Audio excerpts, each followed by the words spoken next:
The gentle wind rustles as a young Akimitsu listens intently to his father speaks about the world's interconnectedness and his personal mission to be connected to as many women as possible. The scene is poignant, with young Akimitsu looking up, idolizing his father despite the questionable philosophy, as his father departs, leaving behind Akimitsu.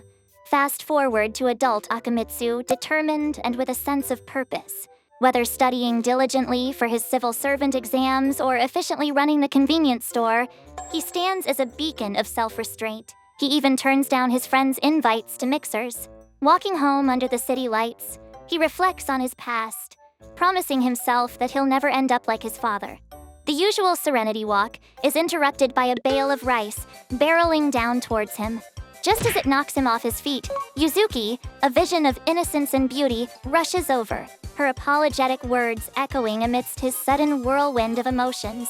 But the weight of his vow bears down on him, and in a frantic attempt to escape his emotions, he dashes off, leaving a puzzled Yuzuki behind. Next day, Akimitsu's back to his old self. He's living it up, chilling with friends at mixers, but now snapped back to his reasonable self, he thinks, time to be a monk. And off he goes to Mikazuki Temple, a recommendation from his uncle. Peace and tranquility, right? Nope.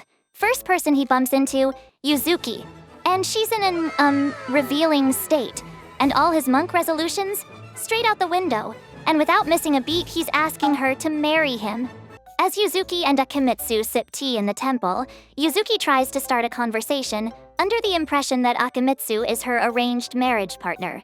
Suddenly, Akemitsu had an urgent need and decides he must find the restroom. While rushing off, he hears a faint meow from a nearby well. Seeing a cat in distress, he reaches out, but he loses his balance and tumbling inside. Meanwhile, back in the main room, Yuzuki learns there's been a mix-up. Akemitsu isn't her arranged marriage partner. Before she can process this revelation, Tsukuyo, her younger sister, enters and Yuzuki, a touch panicked, mentions that a ghost is in the temple. Just then, a disheveled Akemitsu emerges from the shadows. They mistake him for the said ghost, leading to Yuzuki to drop-kick him in the head. The commotion attracts Kuraga, Miya, and Kagura, all of whom are taken aback by the scene. As he approaches Yuzuki, trying to clarify, she responds with a powerful palm strike, knocking him unconscious. Akemitsu then awakens, and there's Kiki, the temple's head honcho. She explains the temple isn't what he thought. It's actually a nunnery for priestesses. Kiki, spotting an opportunity, thinks Akemitsu should train here as a monk, a free labor for them. But Akemitsu, feeling out of place, decides to take his leave. As he makes his way to the bus stop, Yuzuki, guilt tugging at her heartstrings, catches up with him. She persuades him to crash for the night, given how late it's become. Just as Akemitsu thinks he's catching a break, it's revealed that his last name is Akagami. His father owes the temple a whopping 20 million yen. Akemitsu will now be the temple's handyman till that massive debt is cleared. The girls are all vehemently protesting Akemitsu's stay. But suddenly, Yuzuki unleashes a karate chop, splitting a massive rock clean in half, rendering everyone silent. As Yuzuki takes Akemitsu around for a temple tour, the state of disrepair becomes evident. With newfound determination, he swears to restore the temple to its former glory. Yuzuki's eyes sparkle with appreciation for his resolve, while the other girls huddle, scheming. They choose Tsukuyo, with her alluring beauty, to be the seductress, aiming to make him fall for her and then catch him in the act, so Yuzuki will give him the boot. It's a brand new day. Akemitsu's up early, whipping up a killer breakfast spread for everyone. Tsukuyo, still on her secret mission, thinks of sabotaging his breakfast. But man, it's so finger-licking good she can't even. So plan B, she throws him into doing chores, hoping he'll slip up. But surprise, Akemitsu's killing it, even under the blazing sun. Tsukuyo, kinda desperate now, sprays him with cold water, pretending it's some monk-style enlightenment thing. But Yuzuki strolls in from school, sees the scene and stop her, telling Akemitsu to take a bath immediately to not catch a cold. Running out of ideas, she decides it's time for the big guns. She goes all in with the seduction play, surprising Akemitsu in the bath. But she didn't plan for the full frontal nudity part and ends up freaking out. In the chaos, she knocks a box over. Akimitsu tries to save her from the falling box and whoops, they accidentally lock lips. And guess who walks in at that very moment? Yup, Yuzuki. She straight up tells Akemitsu to get out. With Akimitsu gone, it's like everyone's won the lottery or something. But hold on, Yuzuki's ghosting Tsukuyo. When Tsukuyo finally corners Yuzuki for answers, Yuzuki spills the beans. She can't get that steamy bathhouse vision of Akemitsu out of her head, and it's making things hella awkward. Turns out, Kiki spilled the beans about the whole seduction scheme. A heart-to-heart with Tsukuyo leaves her thinking maybe she misjudged Akemitsu and should have cleared the air with him. Cut to Akimitsu, who is trying to hand himself over to the cops for that accidental smooch. But the police are like, dude, seriously? So, feeling all down and out, he's pondering the bleak future ahead, even thinking of selling his organs to cover daddy's debts. Just then, Yuzuki swoops in with a dramatic save. She clears up the epic misunderstanding. She just wanted him out of the bathroom, not the whole darn temple. Borrowing a line from his dad, she says no one can live on loneliness, stay with us. Tsukuyo then chimes in, apologizing for all the drama, but sneakily adding a 5 million to his debt for swiping her first kiss. Back to the temple and Mia? She's livid. When she hears he's moving in for real, she's out like a light. Later, as he's helping Kuraga with dinner duties, she gives him the lowdown on Yuzuki's past. She reminisces about the goofy, light-hearted Yuzuki and notes that thanks to Akemitsu, she's seeing glimpses of that old Yuzuki again. She even drops some wisdom on him too, saying everyone's got a little naughty side, even the holiest of holies.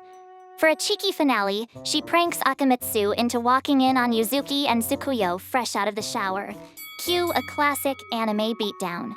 But just when you think things can't get crazier, Mia steps up, ready for a showdown with Akemitsu. Mia throws down the gauntlet, challenging Akemitsu to a duel with, and get this, castration on the line if he loses. As if things weren't wild enough, we find out Mia's actually from overseas, and Kagura? She's Mia's trusty sidekick. The two jump into a full-blown sword fight, but as Mia zooms in for the final strike, wardrobe betrayal hits. Akimitsu, in a bold move, tries catching her sword with his bare hands but ends up copping a feel instead. Mia, so mortified by the situation, just faints. And that's how Akimitsu wins the weirdest duel ever. For the punishments, Kagura brings out a book of unique penalties she had. It's Mia's turn to face the music, but Akimitsu, ever the gentleman, just wants to borrow the book for a night, hoping it'll help with his urges. Mia, though?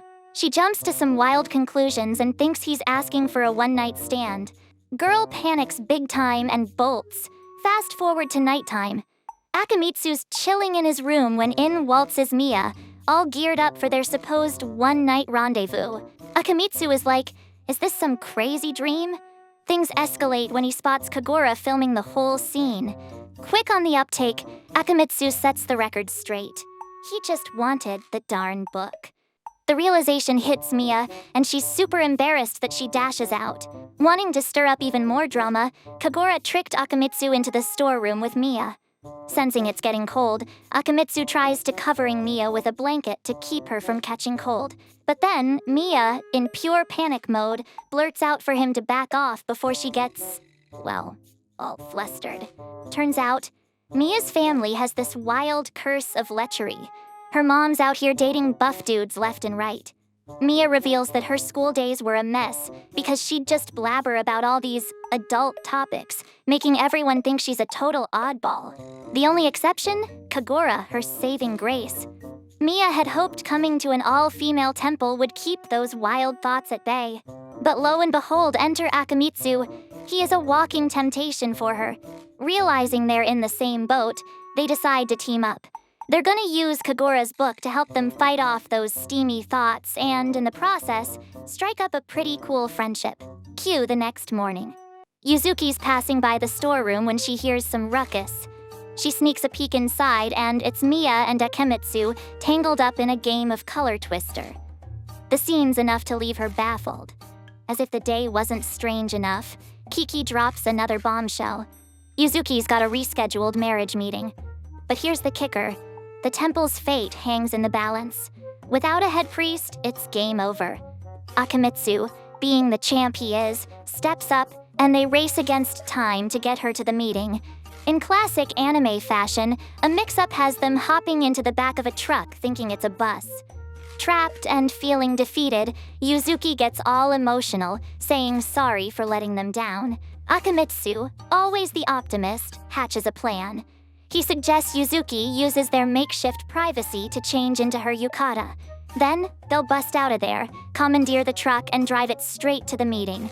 Yuzuki's spirits lift, and she's back in action, ready to take on the world. So, Akemitsu and Yuzuki just slammed their truck into a tree at the Ryukoku Temple.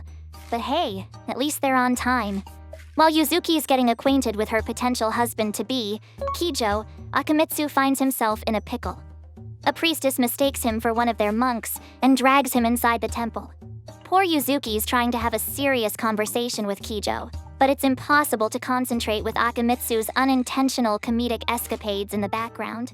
Things take a turn for the hilariously awkward when Akemitsu is roped into playing matchmaker for Yuzuki and Kijo. Trying to be the best wingman he can, he ends up fainting cold when he imagines Yuzuki on a steamy date with Kijo. As their chat unfolds, it's crystal clear. Kijo is a stand-up guy.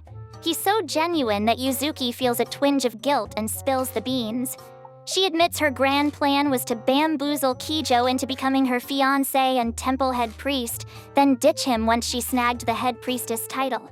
It's a tad underhanded, sure, but Kijo actually feels for her. He thinks the Mikazuki Temple might be better off closing to spare Yuzuki the burdens of temple management as a teen. But then, Akemitsu jumps in, pleading Yuzuki's case with all his might. Kijo, intrigued, asks Akemitsu if he's planning on sticking by Yuzuki through thick and thin. This sends Yuzuki into a tizzy because it sounds a whole lot like Akemitsu's proposing to her. But in the end, Kijo agrees to a 3-year faux engagement to keep the temple's doors open. The catch? Yuzuki's got to save it from going broke. Post-proposal, Kijo is having a chit-chat with Tsukina, the head priestess, and she was the puppet master behind the whole marriage shenanigan. Her reason? She figured out Akemitsu's family lineage and wanted Kijo to reject the marriage, but Kijo thinks it is interesting and just let them be. Meanwhile, Yuzuki's heart is all aflutter. She gives Akemitsu this awkward thank you. Late evening drama. No buses, no cabs. Looks like the universe conspired to make them spend the night at a love hotel? Akemitsu's eyebrows almost jump off his face, wondering how Yuzuki's so chill about this. Inside, the room's amazing. While Yuzuki's curiosity has her looking for, well, interesting hotel amenities, Akemitsu's freaking out, especially suspecting that Yuzuki might have peeked at some saucy movie while he took a shower. Akemitsu's brain is like a teen rom-com movie with wild fantasies starring him and Yuzuki. Freaking out about the potential risks, the dude chains himself to a wall. Yuzuki, fresh out of the shower and thinking about Akemitsu's sweet gesture at the temple, kinda convinces herself that maybe, just maybe, she should, get closer to Akemitsu. But she's met with the sight of him, all chained up. Frustrated and amused, she blindfolds the guy, and they both, hilariously, call it a night. Hope you enjoyed that wild ride of a recap. If you did, make sure to smash that like button, drop a comment, and subscribe if you haven't already. Until next time, peace out.